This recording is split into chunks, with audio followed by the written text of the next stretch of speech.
तो फिर हेलो भाई, उम्मीद करता हूँ कि बढ़िया ही होंगे। तो बिना किसी बकचोदी के चालू करते हैं। तो भाई आज है तारीख हमारी 15 तारीख, लेकिन ये ट्रेड रिकैप है 14 तारीख का। 14 तारीख को था अपना मंडे, कल की ही बात है। अभी ट्रेड रिकैप जस्ट अपलोड कर दूंगा, ड्यू टू सम इशू नहीं बना पाया। तो भाई जैसे मैंने बोला था, प्लान एग्जीक्यूट हो चुका है। अब मैंने गोल्ड में दोबारा से ट्रेड करना चालू कर दिया है। अब मेरा बस पता है कैसे प्लान से ट्रेड करता हूँ मैं, कि भाई GU और गोल्ड को रखेंगे NYS में, और GJ और गोल्ड को रखूँगा लंदन में। आज तो मैं ट्रेड करूँगा नहीं, क्योंकि आज CPI है USD का, और CPI में तो कौन बेवकूफ़ी करेगा यार ट्रेड, ठीक है। तो फिर बात आती है अब हमारे आज कल की ट्रेड की। तो मैंने लंदन सेशन में ट्रेड ली थी। लंदन सेशन की मेरी जेन्युइन ट्रेड थी, इंस्टेंट अकाउंट में ली थी, ठीक है। तो फिर ओवरऑल 22 पे जाते कि यार ओवरऑल तो दिख रहा है डाउन ट्रेंड हमको। मार्केट ने छूटते ही पहले तो लोज क्लेम कर लेते मेजर, और यहाँ पे एक फेयर वैल्यू गैप था। अब मेरे अकॉर्डिंग यार, अगर मार्केट पे टोटली डिपेंड करता है, अगर उसने ये ऑर्डर फ्लो रिस्पेक्ट करा तो भाई फिल करेगा। लेकिन अगर मान लो इसको अब मार्केट ने लोज को रिस्पेक्ट करने का हाई क्लेम करे और तब डाउन साइड पे जाके फिल करा, तो ये भी हो सकता है। तो मार्केट ने करा क्या, मार्केट ने दिया रिवर्स रिट्रेसमेंट का सेटअप, और मैंने पहला मूवमेंट ऐसे ही पकड़ा एक्चुअली। यहाँ पे 5 मिनट का ब्रेक हो सकता था एक्चुअली, मैं मूवमेंट में भी यहाँ पे लेता, लेकिन थर्ड कॉन्फ्रेंस का जस्ट वेट था। ड्यूरिंग सब मैनिपुलेशन पे यार ट्रेड लेना बेवकूफ़ी होता है, लेकिन इतना मेरे को प्रेशर दिख गया ना, तो मैंने यहाँ पे ट्रेड घुमा ही लिया, और कुछ था नहीं, $30 का प्रॉफिट हुआ था, जो कि बढ़िया बात थी। इंस्टेंट अकाउंट में लिया था। फिर बात आती है जस्ट यहीं पे एशियन का जो है हाई था। एशियन के हाई में हुआ क्या एक्चुअली, मार्केट जो है क्लेम कर लिया, ब्रेक को स्ट्रक्चर भी दे दिया था। मेरे को लगा यार सेकंड ट्रेड भी बैठ सकती है जीजे में ही, तो मैंने इसी में घुमाने की ट्राई करी with respect of third conference. लेकिन हुआ क्या, जब मार्केट प्रीवियसली अपसाइड जा रही थी, तो ये मेरा 15 मिनट का फिर वैल्यू गैप था, और मार्केट ने इसको रिस्पेक्ट करा, और मैं यहाँ पे 1:1 बैठता और 10 पता नहीं $15 का प्रॉफिट होता। लेकिन इवेंचुअली मार्केट ने ऊपर गई। SL ये ब्रेक इवन पे था मेरा, क्योंकि डन फॉर द डे हो ही चुका था। बाकी का जितना बनता वो मेरा इंस्टेंट इन फ्यूचर वाला प्रॉफिट ही होता। और इन फ्यूचर यार इसने मैनिपुलेट करा टूवर्ड, मैं सोच रहा था डाउन साइड की तरफ जाए, मार्केट पे डिपेंड है।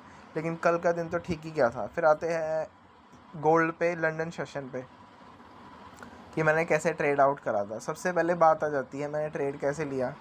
एक्चुअली कल मेरी ट्रेड मिस हो गई थी। मैं बताता हूँ क्यों हुई थी मेरी ट्रेड मिस। एक्चुअली गोल्ड ना लंदन सेशन में पूरा अपसाइड की तरफ जा रहा था।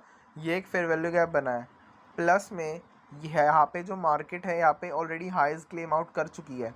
तो मार्केट को पोटेंशियली ऑर्डर फ्लो के बेसिस पे डिसरिस्पेक्ट करना चाहिए, बुलिश ऑर्डर फ्लो, और डाउन साइड की तरफ प्रॉपर्ली आना ही चाहिए बिल्कुल।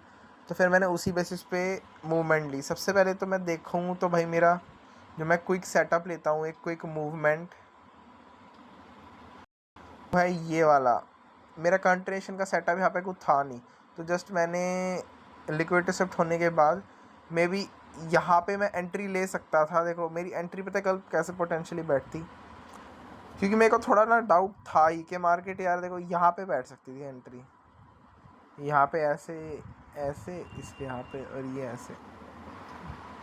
लेकिन मुझे थोड़ा डाउट था ही, क्योंकि मार्केट ने एक्चुअली करा क्या, थर्ड कॉन्फ्रेंस रिस्पेक्ट नहीं करा, और यहाँ से मार्केट का पोटेंशियल था कि अपसाइड की तरफ जाए। तो इसने देखा है तो ठीक ही था, ओवरऑल अपसाइड की तरफ ऐसे गई, और उसके बाद फेयर मूवमेंट देना पसंद करा।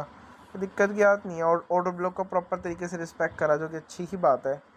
बस फिर मैंने इस पर इतना ध्यान भी नहीं दिया, जो कि देना चाहिए था। मैं अच्छा खासा मूवमेंट पकड़ सकता था पूरा, लेकिन नहीं दिया यार, क्योंकि मैं थोड़ा उस ट्रेड में ही बिजी था। ऊपर से फिर इतना भी आया हूँ, तो यार बस मेरे को जो मैं पोटेंशियल 100% कन्फर्म ट्रेड होता ना, वो लेनी चाहिए, और इसमें मैं देखता तो पक्का कंफर्म होता ही। फिर अब आ जाती है मेरी न्यूयॉर्क सेशन की ट्रेड्स, जो कि मैंने GU में ली, और गोल्ड में मेरे हिसाब से गोल्ड की भी मिस हो गई थी, इसकी भी गोल्ड की मिस हो गई थी मे बी। नहीं, हाँ, नहीं, दोनों में ली थी।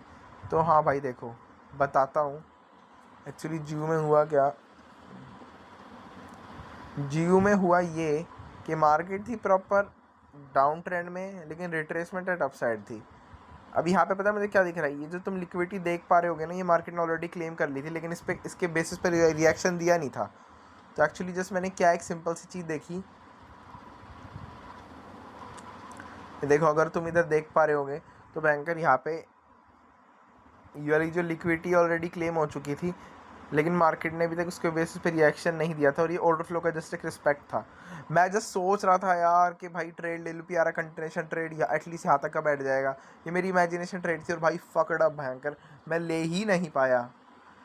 भाई बड़ा दुख हुआ क्योंकि ये बिल्कुल ऐसा लग रहा था कि भाई ये चीज़ होने वाली है, जस्ट समझ रहे हो, ये मेरे को प्रॉपर रिवर्स रिट्रेसमेंट का सेटअप, सॉरी ये रिवर्स कंटिन्यूशन का सेटअप लग रहा था ओवरऑल ट्रेंड के अकॉर्डिंग, ठीक है। और हुआ भी यही, मार्केट ने मेरी इमेजिनेशन ट्रेड करी रिस्पेक्ट। फिर जस्ट मेरे यार ये आवरली लो था तो यार मैंने सोचा क्या पता, मैंने बोला क्या पता, और ये इतना बड़ा फेयर वैल्यू गैप था ये प्रीवियसली, मैंने बोला क्या पता इसका रिस्पेक्ट हो जाए, और होया भी, ब्रेक ऑफ स्ट्रक्चर आया। अब मैंने यार इन मैनिपुलेशंस को ना एज ए ऑर्डर ब्लॉक का रिस्पेक्ट मान लिया और बस मैं लॉन्ग के लिए चला गया एटलीस्ट दीज ऑर्डर ब्लॉक। लेकिन मार्केट ने करा क्या, मेरी इसमें थर्ड कॉन्फ्लुएंस प्लस ट्रेड के फ्लो में मैं ट्रेड नहीं कर पाया, प्लस थर्ड कॉन्फ्लुएंस के बेसिस पे ढंग से ले नहीं पाया क्योंकि वो था ही नहीं, मेरे को मिला ही नहीं, जिस मैनिपुलेशन पे ट्रेड ले लिया मैंने और ट्रेंड के फ्लो में नहीं कर पाया। ऑर्डर इस वाली उसमें बोल सकता हूँ, ये वाली ट्रेड में पुअर ऑर्डर फ्लो रीडिंग थी। इसमें कुछ $15 के आसपास गए, मैंने वन स्टेप अकाउंट में लिया था। फिर अब आ जाते हैं अपने गोल्ड के ट्रेड पे, जो भी वो भी मेरा लॉस में गया था, ठीक है। तो एक्चुअली मार्केट ने करा क्या, मैं ओवरऑल बायस समझा देता हूँ पहले। इधर मैं देख रहा हूँ कि मार्केट ने ऑलरेडी इस लिक्विडिटी का क्लेम करके ओवरऑल डाउन साइड की तरह मूवमेंट दे रखा है, ठीक है। और डाउन साइड की तरह मूवमेंट अब यहाँ का ही था, खुली न्यूयॉर्क सेशन, ठीक है।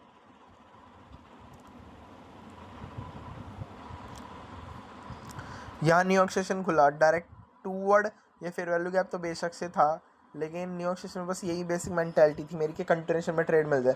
लेकिन पोटेंशियली हुआ क्या, मार्केट ने कंटिन्यूशन में ट्रेड नहीं दिया, जस्ट डायरेक्ट फॉल दे दिया। अब ब्रेक ऑफ स्ट्रक्चर यार मैं एटलीस्ट थर्ड कॉन्फ्रेंस का वेट करता हूँ, तो वो मार्केट ने दिया ही नहीं, तो मैंने ट्रेड लिया ही नहीं। लेकिन फिर जस्ट यार हल्की सी नई लिक्विडिटी क्लेम होगी ना, तब मेरा थोड़ा कॉन्फिडेंट आया, हाँ यार थोड़ा अपसाइड की तरफ मार्केट के जाने का पोटेंशियल चांसेस है, reverse continuation according to overall trend market दे सकती है, तो मैंने इस बेसिस पे ही गया था। लेकिन ये इधर इतना बड़ा फॉल आया था तो 15 मिनट पे ये भी स्टिल एक फेयर वैल्यू गैप था और यहाँ पे भयंकर इसका कहीं मिड था, मैं सोच रहा था यहीं तक बुक कर लूँ, लेकिन मार्केट ने उसका रिस्पेक्ट ही दे दिया। तो ये भी मैं बोल सकता हूँ पुअर ऑर्डर फ्लो रीडिंग थी, ये तो मैंने डायरेक्ट ब्रेक ऑफ स्ट्रक्चर पे लिया था, ठीक है। Poor order flow reading plus यार ट्रेड के फ्लो में लेना चाहिए, ये तो वही बात होगी। देखो डाउन ट्रेंड, फिर एक जो लिटिल रिट्रेसमेंट अपसाइड आता है उसके बेसिस पे लिया मैंने। लेकिन मैं बताऊँ ओवरऑल व्यू भी मेरा ठीक था कि लिक्विडिटी शिफ्ट होने के बाद अपसाइड में, लेकिन जब वो ऑर्डर फ्लो के बेसिस पे प्रॉपर रिस्पेक्ट हो गई विद थर्ड कॉन्फ्लुएंस, तभी तो वैलिड माना जाएगा। तो बस मुझे यही ध्यान रखना था, वरना कल ये वाली ट्रेड इनवैलिड थी। लेकिन जो यू में सेटअप मिस हुआ ना भाई, कौन सा देखो ये वाला, भाई इस पर बड़ा बड़ा दुख आया। बाकी ये वाला तो भाई ये वाला भी वही ऑर्डर फ्लो के बेसिस पे जब तक थर्ड कॉन्फ्रेंस का रिस्पेक्ट नहीं आ जाता इन फ्लो ऑफ ट्रेंड, तब तक महंगा ट्रेड लेना ही नहीं है, ठीक है। तो ये ट्रेड थी मेरे फॉरेक्स की, NYS की। बात है इंडेक्स की ट्रेड का, लिटरली अच्छी ट्रेड्स गई मेरी। तो फिर ये यहाँ पे आ जाते हैं इंडेक्स की ट्रेड पे। हाँ भाई, हाँ भाई, हाँ ये मूवमेंट मैंने पकड़ा है, बिल्कुल बिल्कुल। और वो जो गोल्ड की ट्रेड थी वो मैंने अपने इंस्टेंट अकाउंट में ली थी, जैसा कि मैंने प्लान करा था कि मेरा इंस्टेंट अकाउंट $50 के लॉस में था। अब वो $50 मैंने रिकवर कर चुका हूँ लिटरली भाई कल के दिन से ही, जो कि अच्छी बात है। अब मेरा हैवी ट्राई है कि इस हफ्ते में $100 का मतलब पे आउट वगैरह अचीव करने की ट्राई कर लूँ 100%, मतलब अबव $100 मैं ट्राई करूँ अचीव करने की। लेट्स सी, मेरे को लगता नहीं है हो पाएगा क्योंकि आज CPI है, कल GBP का CPI है और USD का PPI है। हैवी न्यूज़ है इस हफ्ते, तो मे बी हो ना हो, चलो देखते, कोई दिक्कत नहीं, फिर भी पेशेंट रहेंगे। तो बात हो जाती कल के अपने इनके ट्रेड्स की, नैस्डैक और ES के। तो ओवरऑल ट्रेंड देखा जाए तो यार डाउन ट्रेंड है, ठीक है। ये मेजर हाई और मेजर लो मार्कआउट कर दिए। मैंने इवेंचुअली देखा क्या, मार्केट छूटते ही तो भयंकर दिखाता हूँ, मैंने छूटते क्या देखा, मार्केट छूटते ही अप साइड से ली गई। अब यहाँ पे हुआ क्या, मार्केट फिर छूटते ही डाउन साइड आ गई। मार्केट ने इसमें लिक्विडिटी शिफ्ट करी, लेकिन मार्केट ने ES जो है उसमें लिक्विडिटी शिफ्ट नहीं करी, देखो। और मार्केट ने फिर मैंने देखा प्री मार्केट के बेसिस पे मार्केट ने बनाए हैं SMT। यहाँ पे बेसिक से फिर वैल्यू गैप है जो कि हल्का सा सीक एंड डिस्ट्रॉय परफॉर्म करने का ट्राई करा है इसने, यहाँ पे रिस्पेक्ट आया तुरंत ब्रेक इवन पे, और फिर at the end trend continue, तो ठीक है। और वहाँ पे प्री मार्केट के बेसिस पे SMT बनाए। यहाँ पे देखा है ना, तो पता मैंने किस बेसिस पे ट्रेड ली थी, मैंने लिटरली ट्रेड ली थी, यहाँ पे आया था 1 मिनट का ब्रेक स्ट्रक्चर, फिर लिटिल थर्ड कॉन्फ्लुएंस का रिस्पेक्ट। मैं देख रहा 1 मिनट का बेसिस पे तो हो गया, लेकिन फिर तुरंत ये जो है ना 5 मिनट का ब्रेक स्ट्रक्चर भी आ गया था, और फिर यहाँ पे आई, फिर मार्केट ने जो ES में फेयर वैल्यू ऐप था उसके बेसिस पे वो करा, क्या बोलते हैं, रिस्पेक्ट। यहाँ नैस्डैक में भी सेकेंड से परफॉर्म हो गया, और यहाँ पे फिर अपना TP बुक हो गया। कुछ मेरे को $20 का प्रॉफिट हुआ था इसमें, क्योंकि अच्छी बात है। तो ये ईजी पीजी, पता किस टाइप का ट्रेड था ये था मेरा। मैंने पहले ही ना अपने इंडिकेटर ला के देख चुका था कि सेटअप बन किस चीज़ का रहा था। ये बन रहा था मेरा, एक सेकेंड यार इसमें दिखाई देता हूँ, ये मेरा बन रहा था लंदन रिवर्सल न्यूयॉर्क कंटिन्यूएशन। पहले ही मैंने अपने दिमाग में बात बिठा ली कि ये वाला सेटअप बन रहा है। तो एक्चुअली देखो, लंदन का रिवर्सल, ठीक है, लंदन का प्रॉपर रिवर्सल, अब न्यूयॉर्क का कंटिन्यूएशन, प्रॉपर लिक्विडिटी करिए, अब कंटिन्यूएशन टूवर्ड अपसाइड। तो ये मेरा पोटेंशियली, अगर ये तो बन ही रहा था, प्लस में यहाँ इस बेसिस पे देखें तो मैंने एक potentially proper continuation toward upside trade लिया है in flow of the trend, plus में according to break of structure of 5 minute, and then I for the confirmation of move I marked out pre market के जो अपने SMTs होते हैं वो market ने बनाए आफ्टर द, एक में लिक्विडिटी शिफ्ट हुई, एक में नहीं हुई थी, और फिर प्रॉपर कंटिन्यूएशन सेटअप मिल गया। तो ये ट्रेड थी भाई, तो आज अच्छी ट्रेड गई मैं बोल सकता हूँ। तो भाई लेकिन लिटिल ये जो ऑर्डर फ्लो की दिक्कत थी ना फॉरेक्स में, ये थोड़ी दूर करनी है, क्योंकि जब मूवमेंट मिस हो जाता है ना मैं थोड़ा हड़बड़ा जाता हूँ और मूवमेंट पकड़ने की दोबारा ट्राई करता हूँ। तो ट्राई करना है कि वो ही करूँ, मतलब जो मूवमेंट है वो जल्दी से जल्द कैप्चर करने की ट्राई करूँ, प्रॉपर देखने की ऑर्डर फ्लो के बेसिस पे। तो चलो भाई, आज का ट्रेडिंग कैप ख़त्म होता है। चलो भाई फिर, पीस।